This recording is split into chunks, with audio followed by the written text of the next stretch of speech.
Om Sandaya Darshana Shukham Sharanagati Mohandhakaram Akhilang Tamapakurushva Jnanarka Bhakti Jaladhe Shakalarti Hanta Sri Ramakrishna Bhagavan Tava Suprabhatam Sri Ramakrishna Bhagavan Tava Suprabhatam. O Son of Knowledge, please remove the total darkness of delusion from those who have surrendered to you and give them the bliss of your darshan. O Ocean of Love, O Destroyer of all sorrows and sufferings, O Ramakrishna, our salutations to you at this glorious morning. Om, peace, peace, peace be unto us all. So today most of us have forgotten, excepting you people who are here, that 1 hour is time change, no? So today, this month has been dedicated to Sri Ramakrishna and Lord Shiva. We celebrated the Shiva night as also Sri Ramakrishna's birth celebration. So our topic today has been thought this way: Ramakrishna, the embodiment of Shiva nature. So to link these two ideas is a wonderful way of thinking about Sri Ramakrishna. Sri Ramakrishna, we know, is called the incarnation of God. And incarnation, when comes, they are a class by themselves, or the unique manifestation of the Absolute, that is incarnation.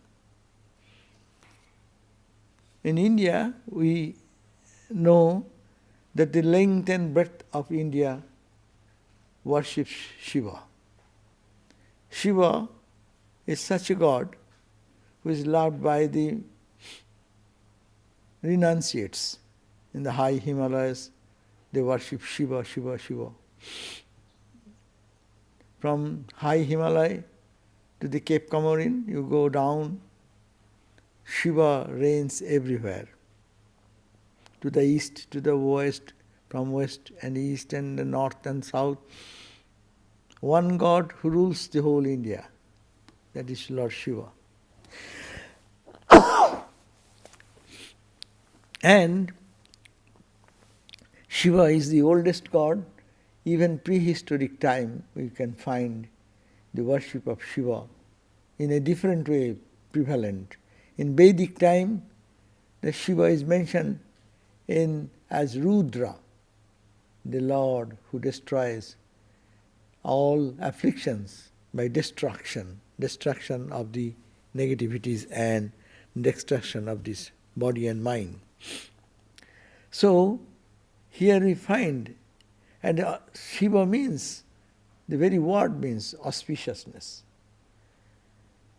Shiva is auspiciousness. What is auspicious? Very simple. For our spiritual life, we know that which takes us towards God, that is auspicious. And that which takes us away from God, that is inauspicious. Auspicious because it takes us to freedom. Auspicious because it gives us the right understanding how to live in the world like a detached ideal. Auspicious because it gives us wisdom, knowledge, bliss. So that's why Shiva name itself is auspiciousness, which is the ideal of all human personalities, forgetting about their religion or what country or what creed they are following. The basic principle is that we are worshipping all auspiciousness. That which is auspicious, we all love that. We want to imbibe in our life that auspiciousness. That's purity, that's stainlessness. So we find that though Shiva is so ancient and worshipped every time, but still our modern mind think that it is a mythical god. It's a myth. We are very happy if we find some concrete human expression of that auspiciousness, of that Shiva nature. And there we find in the life of Sri Ramakrishna this unique manifestation of all the Shiva characteristics. Not only Shiva characteristics, all the characteristics of all gods and goddesses. That's why the definition of Sri Ramakrishna is Sarvadharma Sthapakastam Sarvadharma Swarupakaha. Is the essential nature of all religious traditions and paths of worship, and also all spiritual ideals of the world. Because in his life all mingled together, we can find clear expression and clear proof that the truth, absolute truth of Shiva nature or Krishna nature or Mother Kali nature or non-dual nature or whatever the aspects of God is worshipped in whatever way, in his life we find that unique expression of those. And what is in Shiva? We find the extreme expression in Shiva. Shiva is an ideal of renunciation. See, he has nothing in the world. He smears ashes all over the body and lives in the cremation ground. No home, homeless person, carrying the joy of bliss, of freedom, being nothing in possession, at the same time holding everything in his own fold. The great spiritual giant, as if not caring for anything else, but still absorbed in his own sweetness and love. When we find that incarnation, incarnation means either normally we find that incarnations comes with two nature. One is the Shiva nature, another is the Vishnu nature. Shiva nature is the nature of knowledge, because Shiva is discrimination, knowledge, renunciation, detachment, at the same time intense love. This contradictory ideal we find in Shiva, and that is the Shiva nature. In one side, totally detached from the world, does not care for anything in the world. At the same time, can give his life for the cause to remove the sufferings of gods, goddesses, human, wherever anyone cries and just approaches Shiva with a little water and a bell leaf, and he gets very happy. He is my great devotee and wants to help remove the sufferings, taking the burden on himself. So this is Shiva nature. And that Shiva nature we find manifested in all the incarnations. But mostly in Sri Ramakrishna, we find that two dominant spiritual moods have been manifested more strongly. One we can think of the Shiva nature, another is the Vishnu nature. We know how Sri Ramakrishna's birth, if we look back, we find that Sri Ramakrishna's father, he was going to the south, and in long pilgrimage, he got one Shiva lingam from south, Rameshwaram, and he carried back. And still now, in their ancestral worship place, that Shiva lingam is found in Kamarpukur, in their family tradition. So Sri Ramakrishna, that in the Sri Ramakrishna family, God, this Shiva was worshipped. His father was so devoted, he is going to some place and walking to go some relative's house. and after walking 6 miles or 8 miles, suddenly found a beautiful bell tree with fresh leaves, shining leaves. He got so excited. So he immediately started plucking those leaves and came back 6 miles back to home. And then took a shower and then started worshipping Lord Shiva with the fresh bell leaf. And that journey was gone that day. And next day again he started his journey. So a person can walk 12 miles, love of Shiva, seeing that Shiva lives, will be loved by Lord Shiva. So we find how Sri Ramakrishna's father was endued with this idea of Shiva worship. Shiva is entering this way in his father's mind. But again we find that Sri Ramakrishna's birth, see that mother standing in front of the Shiva temple of the local Jugis, a clan of a caste, a people of a particular category of people, the Shiva temple, and chit-chatting with another village woman. And suddenly we find that the story goes that suddenly she found that the Shiva has become alive, as it were. And then it became radiant.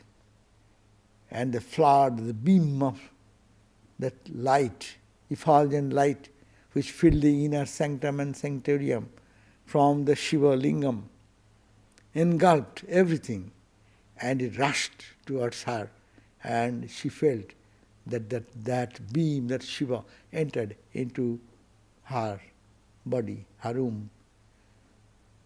And that time their husband, that means Khudiram, the Ramakrishna's father, we find that he is in Gayadham, which is about walking distance, one month's journey. He is there after finishing the oblation for the services for the forefathers or the rituals and rites and rituals. He was sleeping at the night in the temple of Vishnu, Narayana temple. And he saw a dream, we call dream. And the dream, Narayana appeared with his forearm, the Lord, mythical God, but it is realistic to them, and said, "Oh, Khudiram, I am happy with your sincerity and spiritual practice, so I will be born in your home." And Vishnu Narayana is the Lord of the world who creates, sustains and maintains the universe. And the Brahmin was a poor Brahmin. He said, "Please don't do that." But why? Because I'm a poor guy. I cannot make my square meal every day, and you are the Lord of the universe. If you come to my family, how shall I feed you? How shall I take care of you? Please don't do that. But the Lord said smilingly, "You need not have to worry about that. I will take care of that." And disappeared. And these are the two. One is the Vishnu, Lord Narayana, and here is Lord Shiva, both appearing before mom and dad. And mom and dad are so distant, about 1 month away to walk that much distance. And then the baby is born. And when he is born, the midwife, she was taking care of mother, and the baby was not crying. Christ also didn't cry, no? Baby didn't cry. But after attending to the mother, when he wanted to find the child, but child is not found. He has slipped into a oven, a place with the old ashes are there. He has slipped into that, and his body is smeared with ashes, as it were. Very calm and quiet, sitting over there. The Shiva is smearing the ashes at the very beginning, like Shiva, he is immersed there, and joyful. And the mother was happy to find the baby, just thinking, what happened to the baby? I'm lost. So Lord Shiva, is from the beginning coming to mother in the form of a beam of light from the Shiva Lingam of the temple. Others thought she has got some delirium or something.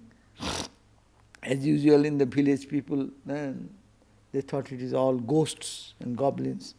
So naturally, but she felt the beauty of the mother before birth was so day by day glowing, as it were. And people used to say, my God, why is this beauty of her coming out now? And the advent of Shiva, or you can call Narayana or whatever, together, whatever, because both of them joined together to come. And when the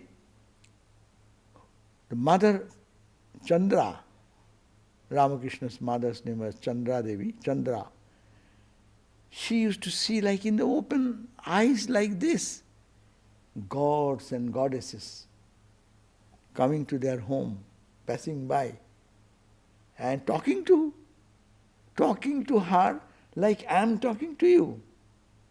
Gods and goddesses become tangible there, and he's talking to them in the physical eyes and conversing with them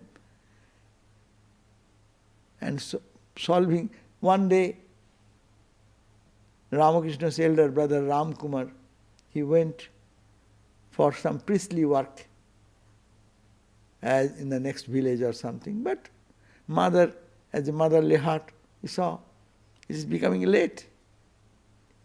But the Ram Kumar, his elder brother, is not coming back. He suddenly found that one god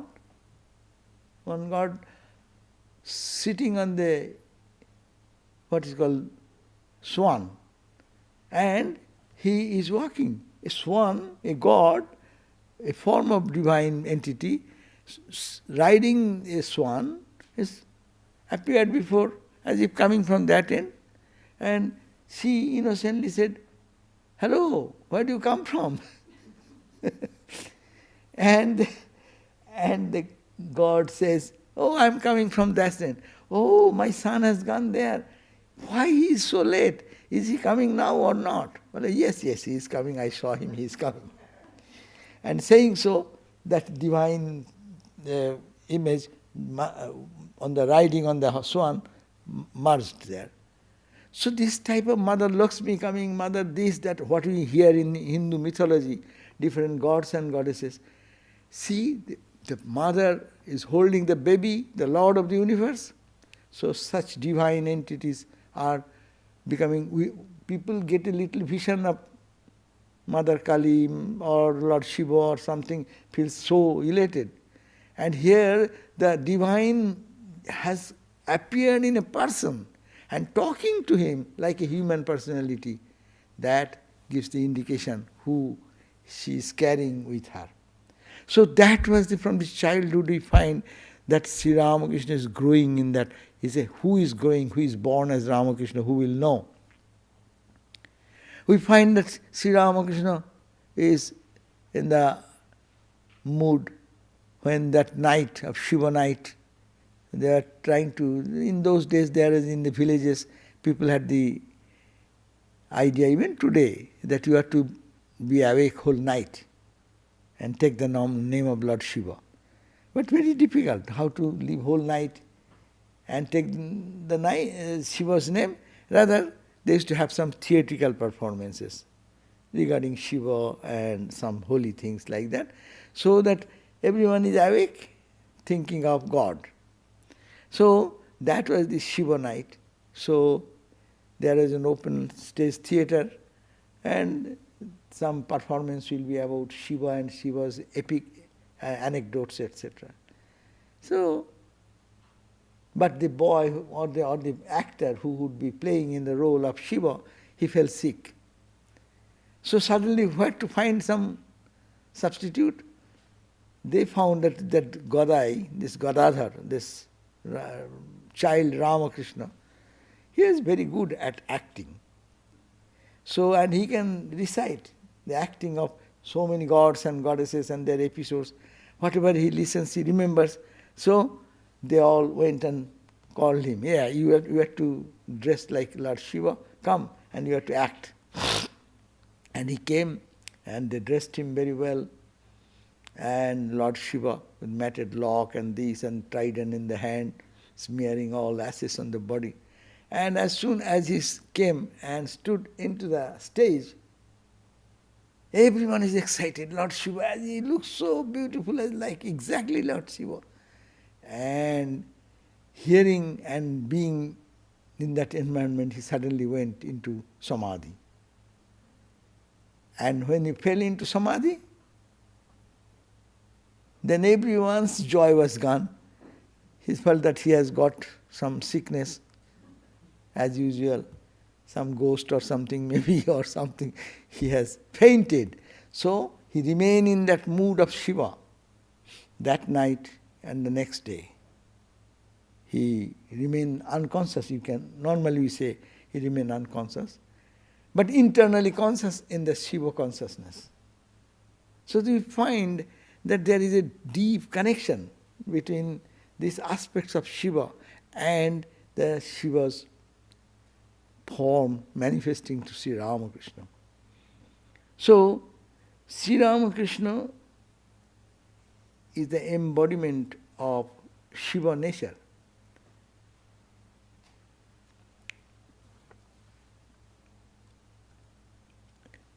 So the Shiva is like an expression of that infinite renunciation. And Sri Ramakrishna, we find that renunciation to the extreme. Total mind is so pure, does not get attached to anything. And Sri Ramakrishna, we hear that he could not touch even the coin. Attachment, attraction for anything, but there is nothing which attracted Sri Ramakrishna. That Shiva, as if we can see the Shiva in human form manifested these recent years in his lifetime, and there are people who have witnessed them. So,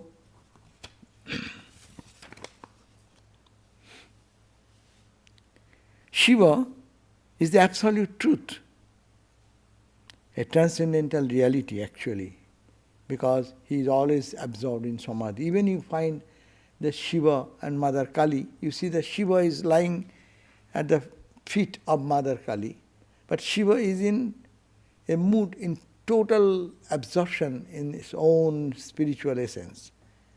The Shiva is always depicted like that. Of course, Shiva also dances. And Shiva dancing is the destruction dance. No? But mostly we find that Shiva is totally absorbed in samadhi. So deep in samadhi. Sri Ramakrishna is also in deep motionless samadhi, and he continues to stay for 6 months in that condition without any sign of life. So Sri Ramakrishna, Shiva is really a mythical thing because we really have no concept about it. Totally foreign to us, even for us who were born in India in the new, this present age. But this Sri Ramakrishna, we know that same spirit, that same philosophy, same ideology is in him without any sign of life.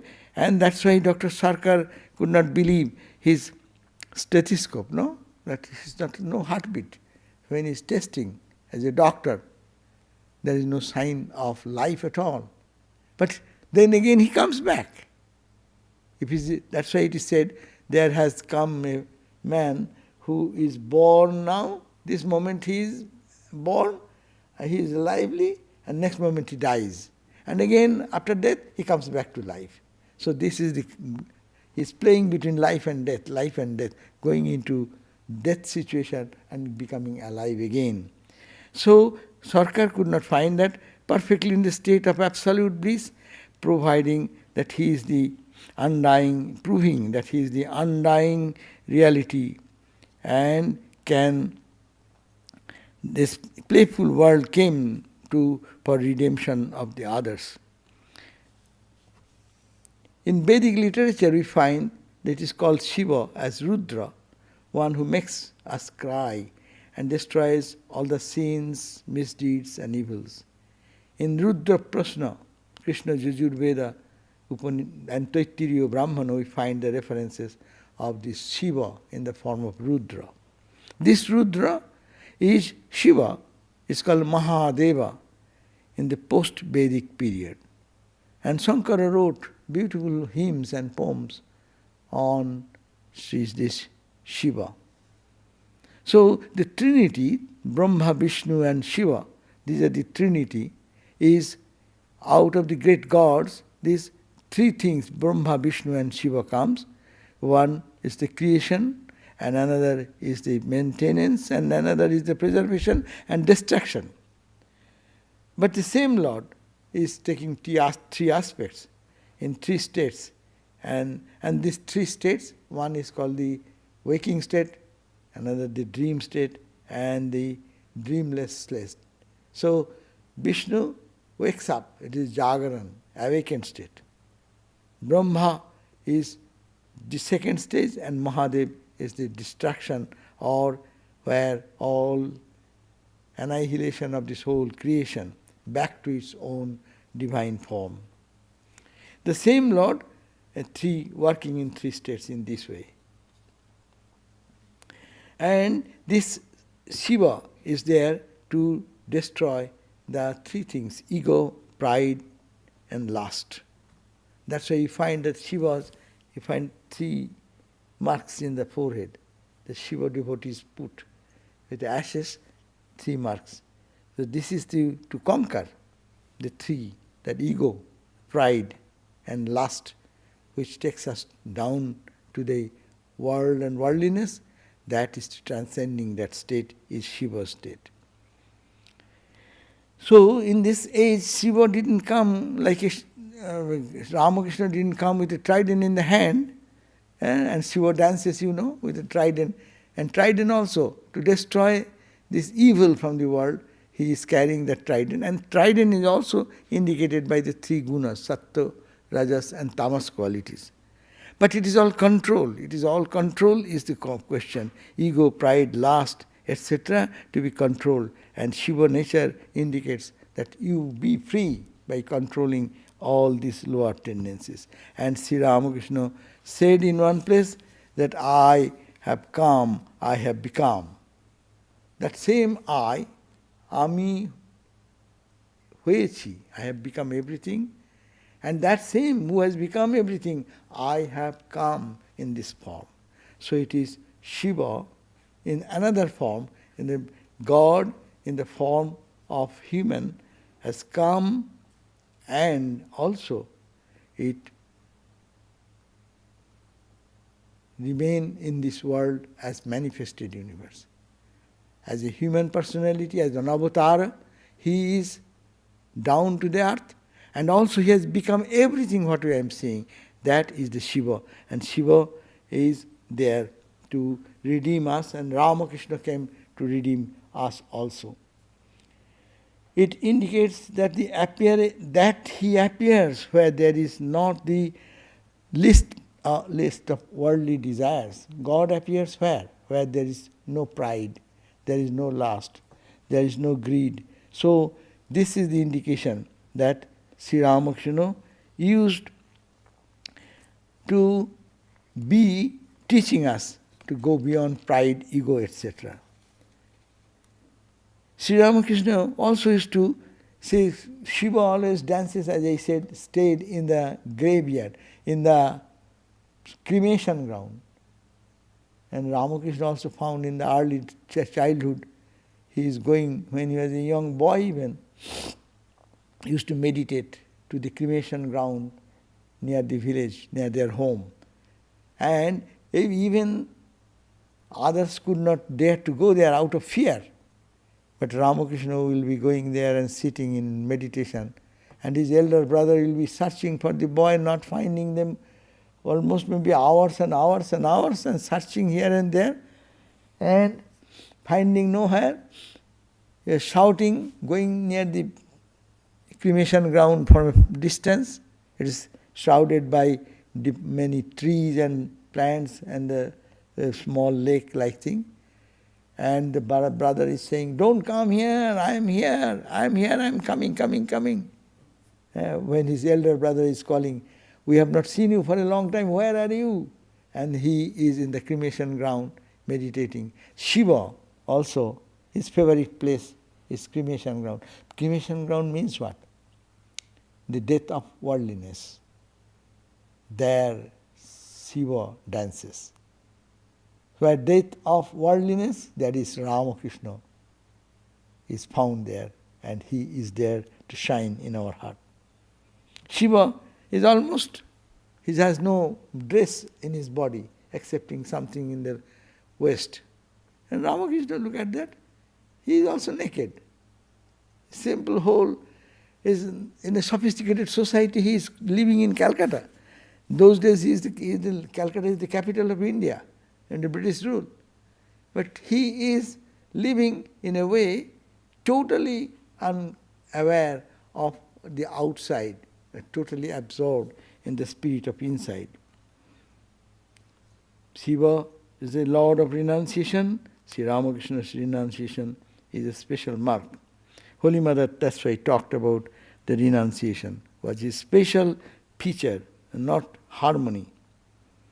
And Sri Ramakrishna also is an embodiment of compassion. Compassion, Shiva was the embodiment of compassion. When there is a story that when gods and demons, they wanted to churn the ocean and bring the nectar. And that's why when they are churning, where they will get a big rope. So there is a celestial snake who is called, he is in the heaven.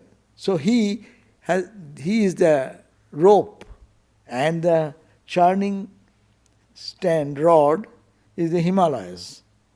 And where the churning is going on in the ocean. So just imagine, everything is big, big, big. And on one side all the gods, and on another side all the demons. They came into one understanding that we'll share each other. Whatever nectar will come, we'll share each other. And gods are also willing to have the nectar, and demons are, of course, because you have the nectar, then you will be living eternally. So you will be not dying anymore. So asuras are thinking, demons are thinking, we will be the ruler of the world, and devas are thinking, we will be the ruler of the world. And they started churning that, but when it was churning was going on, this Vasuki, this snake, is vomiting the poison. And when the poison came, who will drink that poison? All then ran away, and then they approached Lord Shiva to please make some management for this poison to be consumed.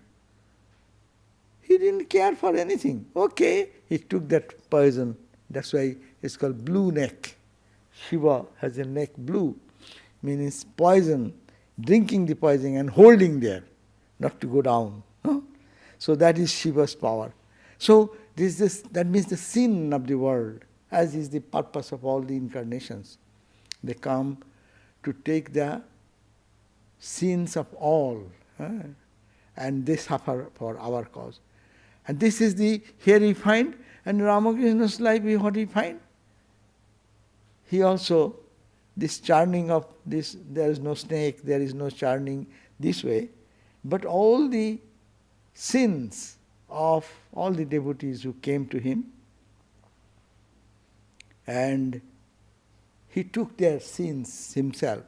That's why Sri Ramakrishna suffered so much and died out of what? The cancer. and that was throat cancer. If we can, this may be just not very important, but very important to us. We see that how similar these types of stories are happening in the Shiva's life as also in the life of Ramakrishna.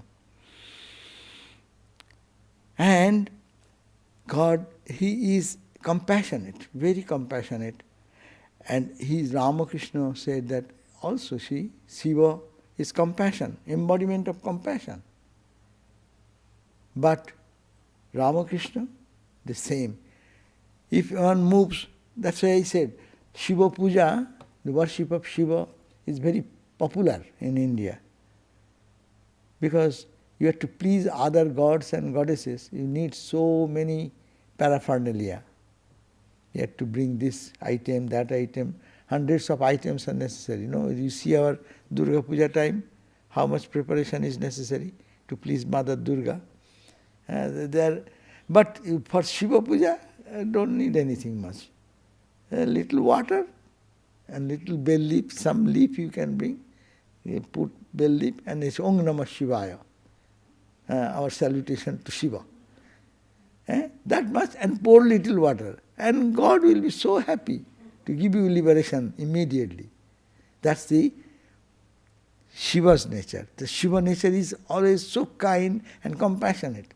And if anyone some little something calls upon him, he becomes so gracious. So here we find Sri Ramakrishna also said, if anyone moves towards God 1 step, I move 10 steps. If one is sincerely praying and trying to make a spiritual progress, and he says, if anyone calls upon me, then I go 10 steps ahead. They make an effort to come 1 step, I make 10 steps. So that is, and also it is not, look at that, if we look at the life of, say, Girish Ghosh, a greatest example. What a person of such bohemian character, engaged in drinking and always forgetful about the whole other things of life, but totally engaged in a bohemian character of life. And he was accepted by Ramakrishna. When he is coming to Ramakrishna and he saw that he is intoxicated in God, then he naturally asked, what is the wine you have taken? Which brand of wine is this? That I am drinking so much, but I am not getting intoxicated enough. And where did you get it? Then Ramakrishna sang that song, no? Beautiful song. I don't drink ordinary drink, no? I drink the nectar of Divine Mother's name, and that makes me intoxicated. Ami Shurapan Korina Ami Shudha Khai Joy Kali Bole. I take the mother's name Makali, the nectar-like name of Mother Kali, and that name itself gives me tremendous intoxication.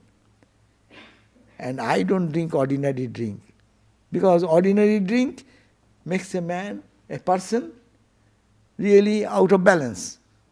This also makes me out of balance, but it gives me eternal life. So I don't drink ordinary. And seeing that, this Girish got transformed. Then he started coming to him again and again. Whenever he comes in his carriage, there will be so many bottles all the time. In Ramakrishna's room also he is entering with the bottles of wine. And Ramakrishna was also very, he used to say, see, the carriage will leave now. Bring out whatever is there and stock for his things. He may need it now. No? So from the carriage, bringing his wine bottles, to not discouraging him, not saying anything that you are a bad guy. Don't come. Who the holy man will say that you go on drinking and come to me and I am spiritual, I am higher than you, so you are a bad guy. Get out. You are not pure enough. Normally people say that. But Sri Ramakrishna welcomed Girish. And he saw the inner potential. That is the point. God sees our inner potentiality and always ready to send his kind hand to lift us from that level. So it is not, judgment is not there. Rather love is there. Shiva is that.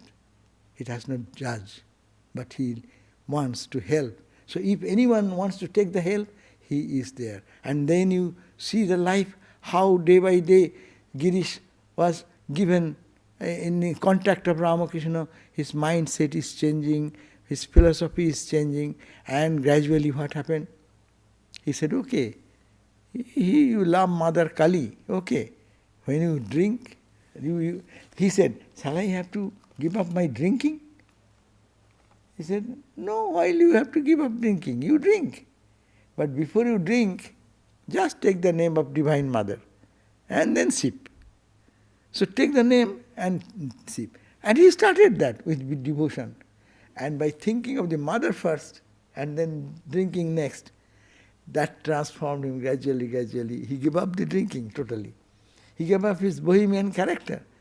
And you read the life, Girish Ghosh's life is beautifully written. It is a really life-transforming experience, what we get it from Ramakrishna. Everyone should read that life of Girish. I think in our bookstore it is available. Girish Ghosh. So, and then he became a transformed personality. He is talking with Brahmananda, Shivananda and all them in the same category. A spiritual attainment, he attained to that higher spiritual level. So here is the question that if anyone attempts to come towards God one step, then Sri Ramakrishna said, I go 10 steps ahead to help him.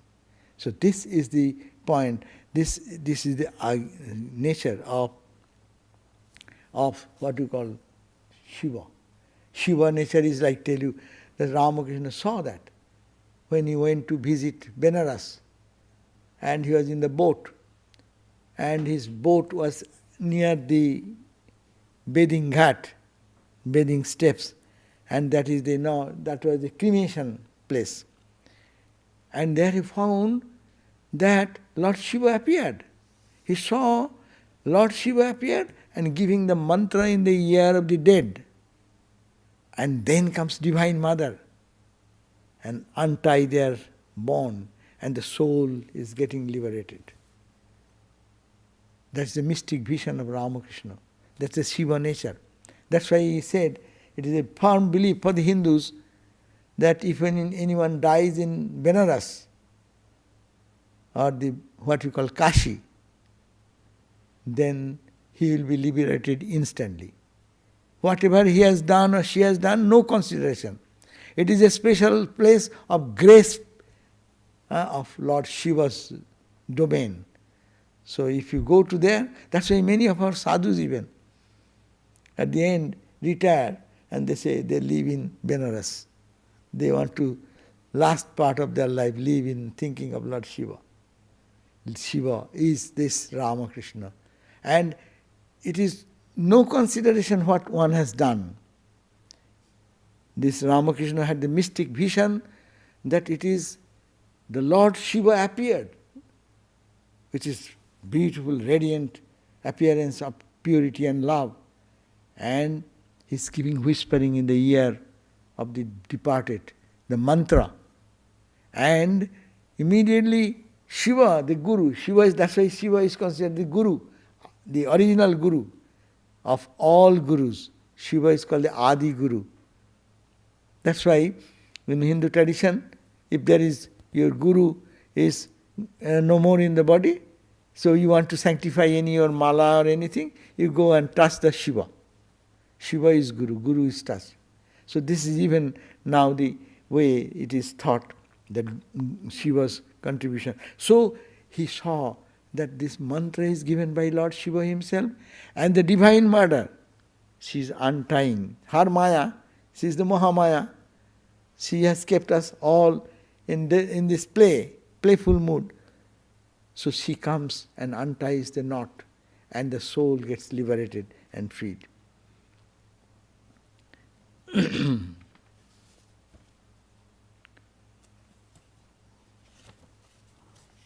So, if we look at Sri Ramakrishna, this unique combination of the Shiva character in his life, that's why we find that a perfect life of harmony of all the spiritual moods and emotions made him a phenomenon. That is the Christopher Isherwood has mentioned. A phenomenon is often something extraordinary and mysterious. Ramakrishna was extraordinary and mysterious, most of all to those who are best fitted to understand him. A phenomenon is always a fact, an object of experience. So this is an object of experience. Ramakrishna is a historic person where these spiritual ideals of eternal India, the renunciation and service, Swami Vivekananda says, the India's eternal message is what? The twin ideal of India, from the prehistoric time till today, modern age, the renunciation and service. You go, even so much political turmoil, things are going on. You go to Kumbh Mela, see the heart of India. Millions of people are assembling there for what? For taking a holy dip in the Ganga to feel purity, purification, renunciation, all the comforts of life. Severe cold, breeze, it's shivering cold. People are going there for, that is the ideal, is renunciation. And ideal, second ideal is service, what Shiva depicted, Ramakrishna depicted, serve others. You die yourself for the good of others. So this ideal, Shiva ideal, this Ramakrishna ideal is rightly mentioned is a phenomenon because it has been experienced and it has been depicted, and that is the call of God for all of us. Renunciation and service. This life is only to be dedicated to this twin purpose. Detachment to the mundane. Renunciation is not negative again. Renunciation is not something, losing everything. No. I am losing petty things and I am getting the eternal thing. As I give data, we give up the job which gives us $40,000 and you get a call for $1 million job. So, is it a loss or is it a gain? So that is the freedom. Freedom comes from that renunciation. Freedom from all bondage, shackles of all bondage, suffering, duality. That this terrible conflict in the mind and this botheration and suffering, that will have to go away. That is the Shiva ideal. Swami Vivekananda's words, as I said, that it is that renunciation and service, that is the ideal, and that is the ideal depicted in the life of Ramakrishna. His love, his compassion, his renunciation, his lifelong struggle to his crying, "O ye come," as Christ said, "O ye come, who are heavily laden." So, as if he is calling to take the load. So, when Sri Ramakrishna came, he cried the same way for the devotees to come. Who wants to have their load to be redeemed from their head. That's why Ramakrishna said, the man whose image I here evoke was the consummation of 2,000 years of spiritual life of 300 millions of India. His soul animated the modern India. He was no hero of action like Gandhi, no genius in art or thought like Goethe or Tagore, but his inner life embraced the whole multiplicity of men and gods. This is Ramakrishna. Very few go back to source, and there he was wedded to this, thus bearing out the words of the Upanishad. I am more ancient than the radiant gods. I am the firstborn of being. I am the artery of immortality. Yes, Sri Ramakrishna stands as a living example of that great statement, what these great people have talked. So, Shiva and Ramakrishna has so much similarity. We can think that Shiva is really waiting for us to give us freedom. Ramakrishna is waiting for us to give the eternal freedom. Only to imbibe this characteristic, purity, and Lord of the universe, at the same time coming down to our level to act and live with us and be sharing our sufferings and pain. And by Shiva is that by whom all delusion is destroyed. Shiva is that the ideas of cause and effect, thoughts and impresses, and countless varied forms become the real one, according to Swami Vivekananda, in whom the wind of change is calmed. There is neither within and without. Shiva is there. There is neither within, neither without. It is only one consciousness, one blissfulness. That is the idea of Shiva. So, we'll think of Ramakrishna in this perspective, that he holds the ideal of Shiva nature. The Shiva nature is purity. Shiva nature is dedication, sacrifice, love, ecstatic experiences into the realm of divinity, the feeling oneself to be established in that eternal joy and bliss. Shiva is always performed, is absolutely happy within himself. Ramakrishna is every split second just going into that ecstatic state of samadhi. That is the ideal before us. And thinking of Shiva, auspiciousness comes. Thinking of Ramakrishna, auspiciousness comes.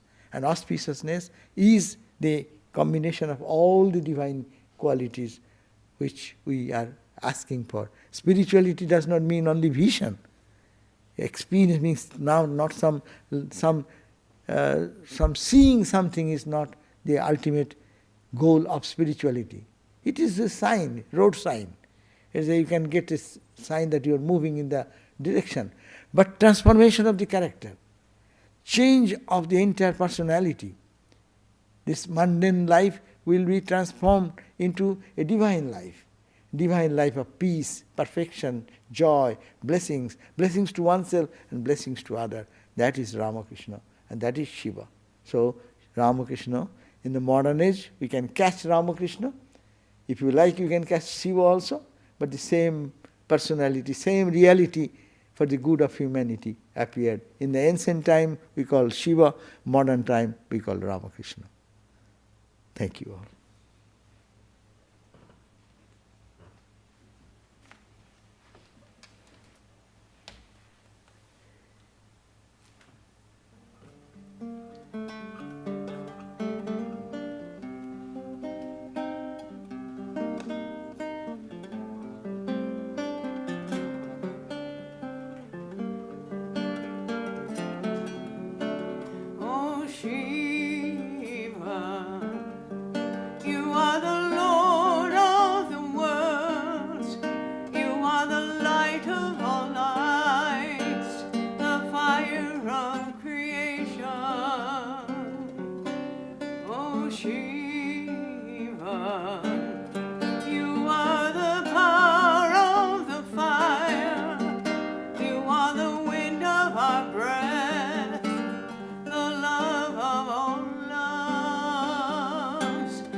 Brahman. We are Brahman. All is Brahman, the auspicious one. Oh, Shiva,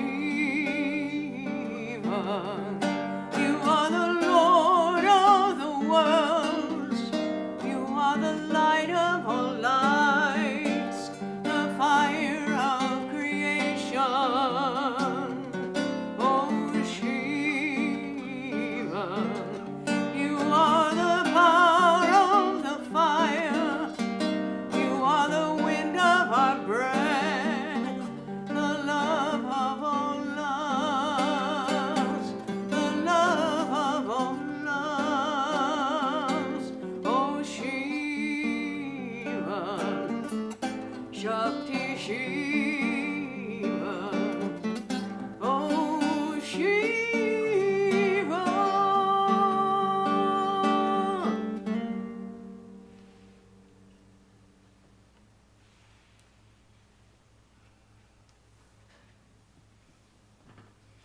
So next Sunday, Swami Chid Brahmananda will be speaking on 20th.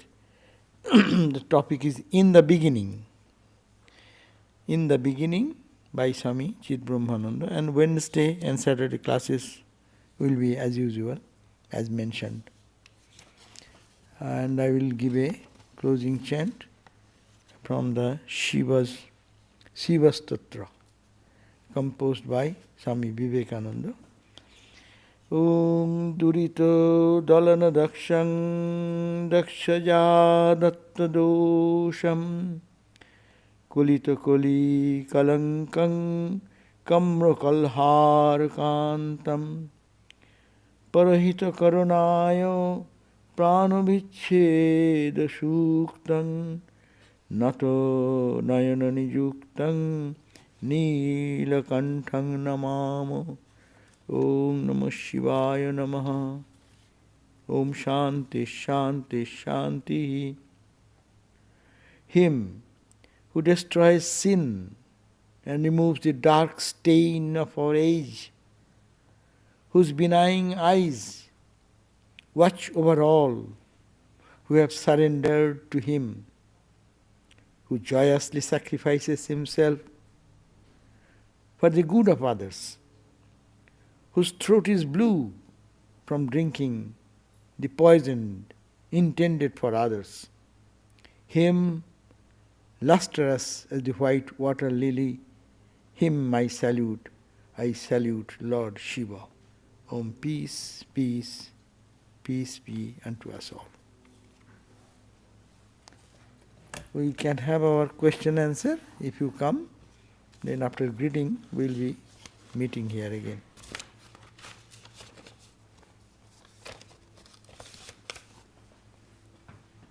Yeah, it is today, of course, now online, so it is easy to be at home. But sometimes difficult to come. And also today is likely everyone will forget 1 hour. I forgot it. Mary didn't change it.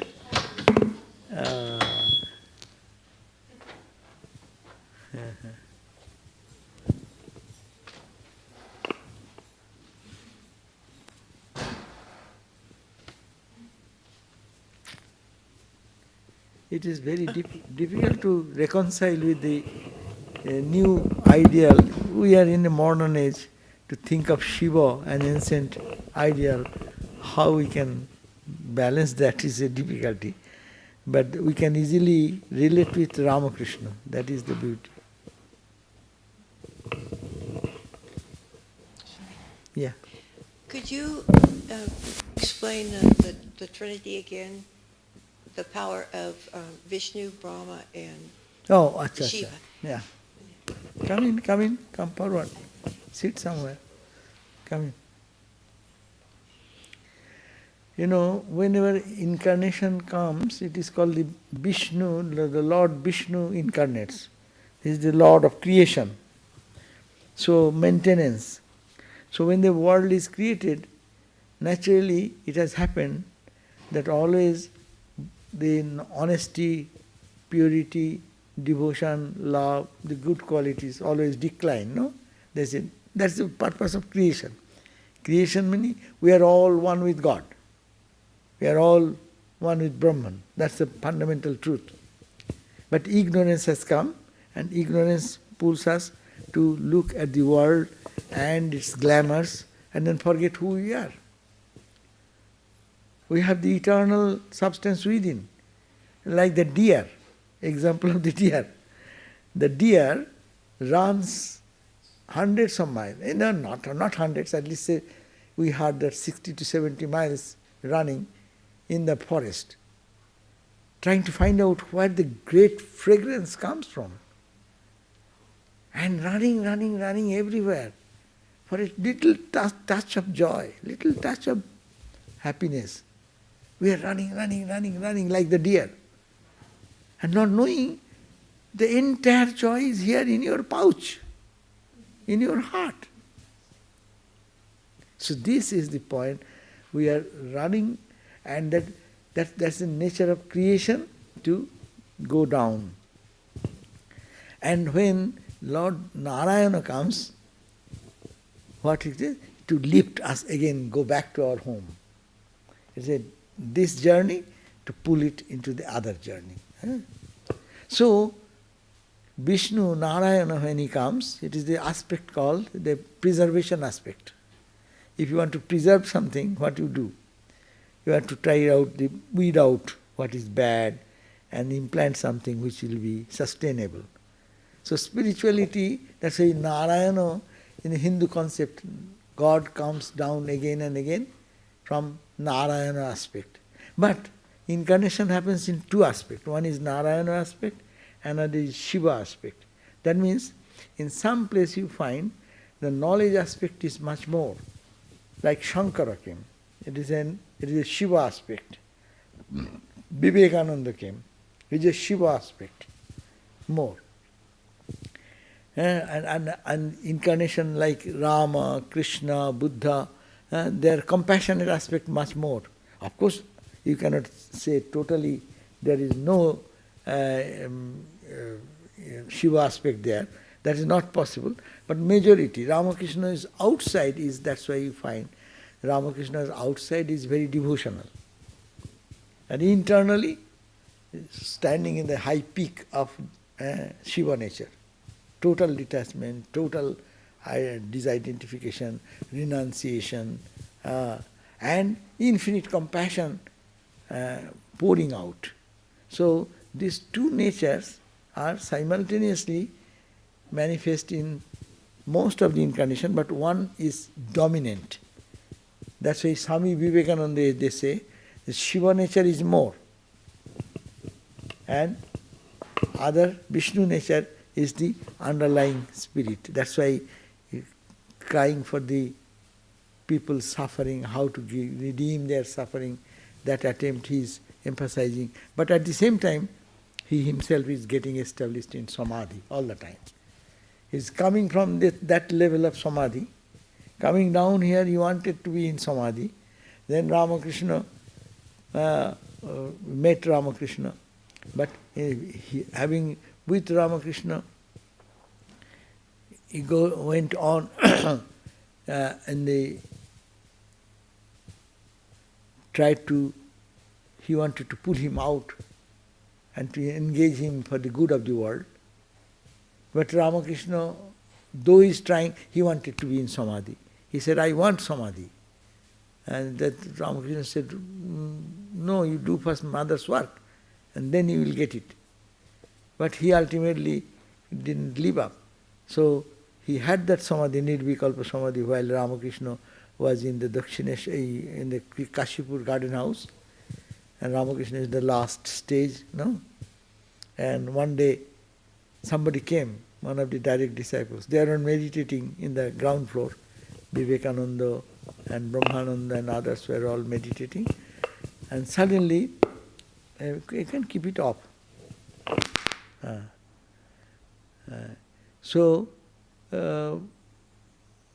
And he becomes so intense in their samadhi that his physical breathing and everything stopped. And probably Swami Abhedananda or somebody was meditating side by side. Then he said, and he got so frightened, he went and ran to report to Ramakrishna. So this has happened to Naren. He is not breathing. He has become almost dead. What to do? Then Ramakrishna smiled and said, let the rascal be in that state for some time. He was pestering me for a long time for this. Let him be there sometime. And then, that is the day after some time, when he came down from Nirvikalpa Samadhi down, then he came to Ramakrishna. Even Ramakrishna is entering, then Ramakrishna said, now you got it. Now you got it, so you will have to do mother's work first. And then you will get back. The key will remain with me. When you do mother's work, we now understand what is mother's work. In that time, who would understand what Ramakrishna talking about mother's work? They are only young boys, no one knows Vivekananda. He is not a young boy, a Calcutta boy, and with a strong personality, does not believe in God, don't go to Mother Kali's temple, this, that. And this guy, he is saying that, okay, mother's work, and the key will remain with me. Until you finish mother's work, it will not. And that is the thing, what mother's work he did in all over the world, that is the mother's work. And when it is done, he withdrew the key, gave the key back. When he went back from this country and was standing in front of the Kashmir, in the temple of the mother's temple, and he saw the temple was desecrated and destroyed by the Muslims in certain period of time. So he was so sad, and he was thinking that how this had happened. There is not a human personality who can fight against it to protect the mother's temple. Huh? And then he heard mother talking. A voice came, and the voice said, do you protect me or I protect you? And Vivekananda got back to his senses. He said, that if I wish, I can have 7-storied golden temple just this moment. And that brought back Vivekananda in his own sense. Then he wrote a letter, beautiful letter, that's a historic letter. Then he said that this speaker Vivekananda, the orator Vivekananda, the world leader Vivekananda is gone and dead and gone. Now is that child who is to sit at the feet of Ramakrishna, that child Naren. I am that child. No mission, no purpose, nothing. I did nothing in the world. It is all useless. It is mother's world. Who am I to do? What am I to say? Mother wants this. It is her play going on. So there the key was brought back. And that's why when he used to come to Belur and Swami Brahmananda and others, his brother disciples, they used to always keep an eye on Naren. When he is going into a high mood, spiritual mood, they used to get scared because Naren may not live anymore. When he remembers his own nature, Ramakrishna said, when Naren will remember his own nature, he will not stay here, he will not live here. So, when he is talking of high spiritual truth, or he is going into very high, deep, meditative mood, the Brahmananda and Shivananda, they were so upset or scared. They will try to go, but no one could approach his personality. So he used to send his disciple. His disciple was Saras Chakravarti, Mr. Chakravarti. And Saras Chakravarti was like a child. He used to go to Swamiji and cajole him and tell, Swami, you should not do this, you should do that. And he was little free. So Maharaj, Swami Brahmananda, used to find Sarat. You Sarat, you go. Swamiji is in high mood today. Bring his mind down. So he will go there and play a naughty trick.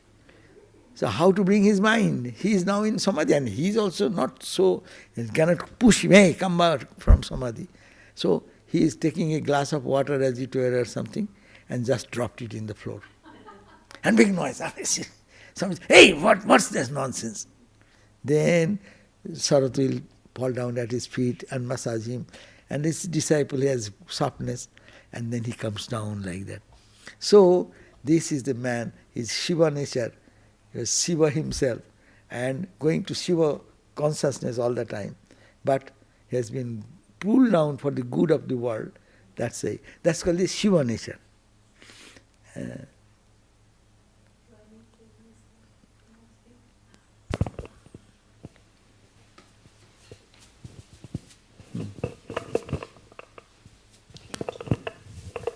Swamiji, can you talk a little bit about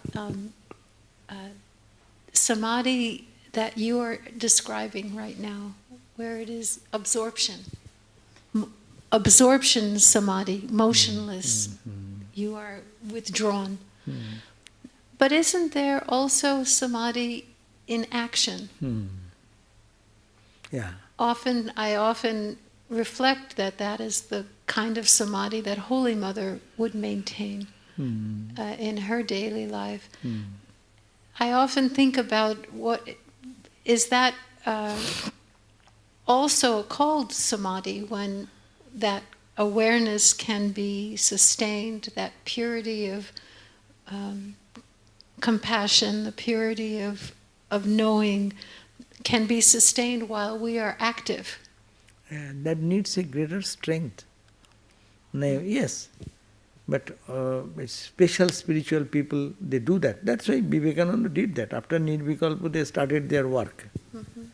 So their vision is totally different. He has to say that people call by mistake a man or woman, I worship that God. So he is to worship God every time with the consciousness, that he is seeing the same consciousness. But this is a different thing.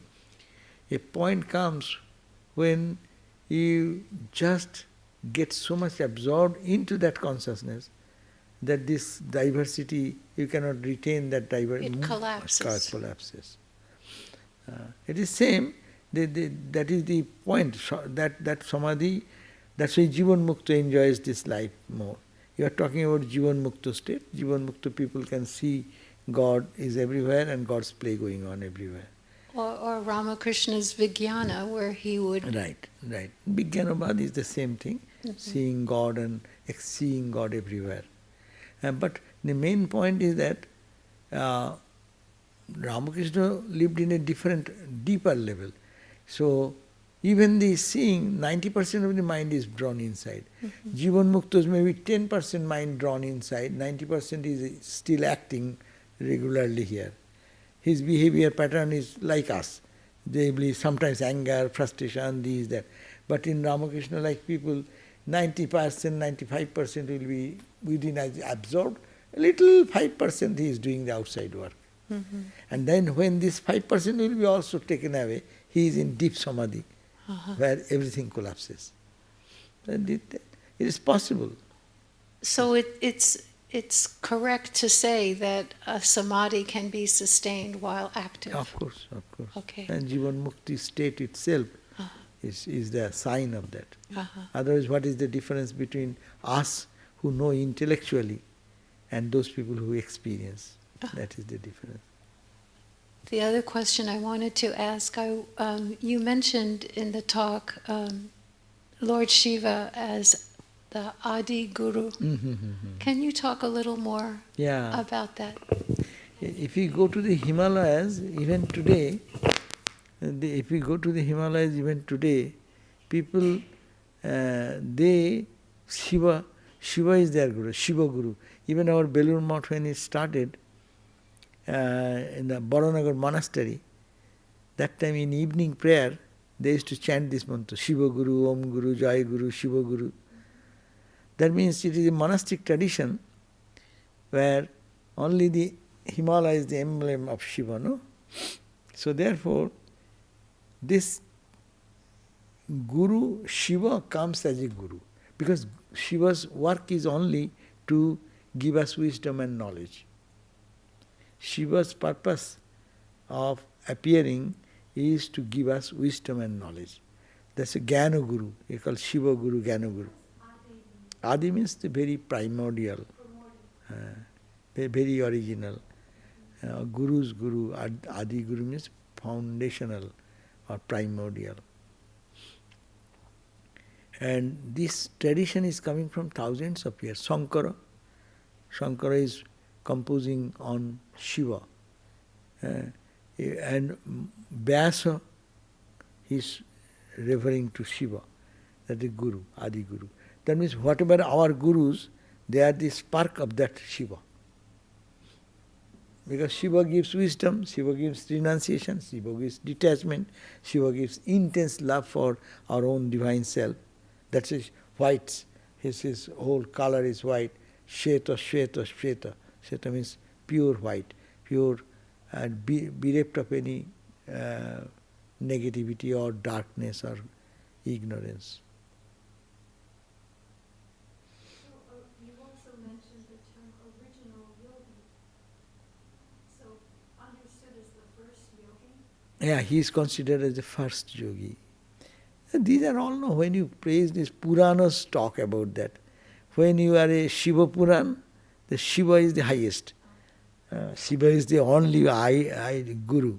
Then you go to the other tradition, they will say this, he is the that means, but it is, if we look at the historic background of India's spiritual tradition, Shiva is everywhere you can find. That's the point. Not only Himalayas. Sadhus used to worship Himalaya, I understand. But you go to the north, the south, the extreme south, there are Rameshwaram and this and that, all Shiva temple.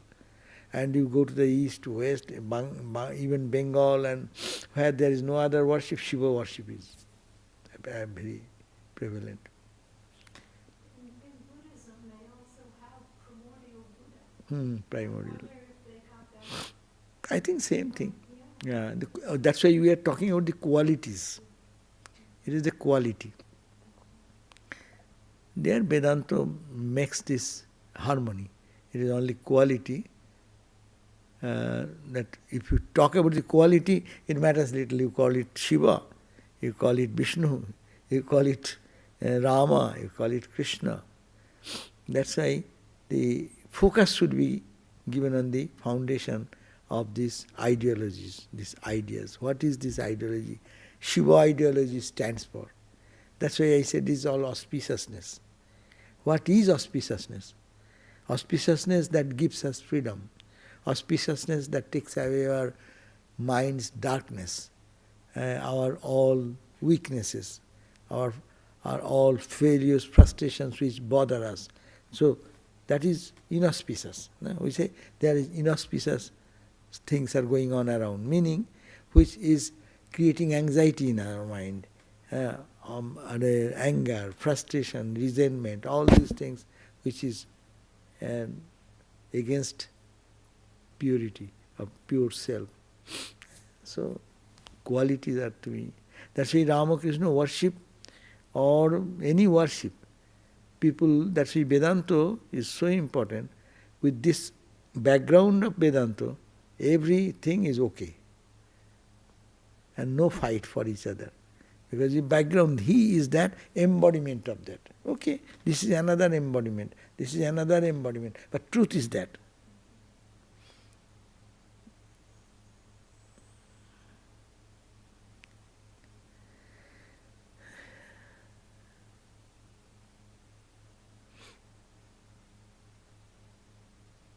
Sri Ramakrishna cried for the people. There's 2-3 examples we get, but more are there. Ramakrishna was going to a pilgrimage, and on the road he stopped in a Shiva worship place. That is, and there he found a village people are very poor and they are in a long time they have not had got good food and anything. So Ramakrishna said that, I am not going to your pilgrimage, oh Mathur, please arrange for their meal, food, clothing and some gift. So he made him, forced him. Mathur, the rich landlord, he said that, Baba, father, I have no money. I have not brought such money. It is I brought the money for our pilgrimage.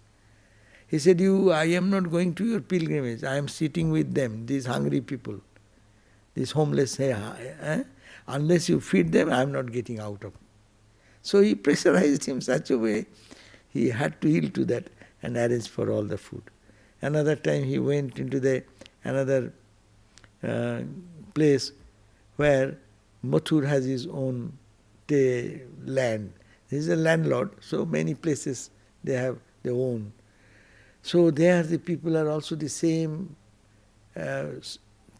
without food, without proper things. So he pleaded for their welfare and said that you have to give something to them. And Mathur has to agree to give that. No. So we find that love for humanity, not in the spiritual level only, but in the material level. That's why Ramakrishna Mission took out all these different levels of activity. Ramakrishna Mission serves God in the physical level. Physical level is where there is flood, there is victims of, say, earthquake, fire, even your communal rights. When people are homeless and this, Ramakrishna Mission, we go and serve. So this is the physical level. Then you do the mental level, intellectual level, in school, colleges, giving them education, giving them proper guidance to stand in life and earn money for the men, for the women. It is all Ramakrishna. Ramakrishna himself demonstrated in his life, which was imbibed by Swami Vivekananda and then transmitted through the lives of the other direct disciples. And then spiritual training and spiritual help, that is that's what is mostly done in the West.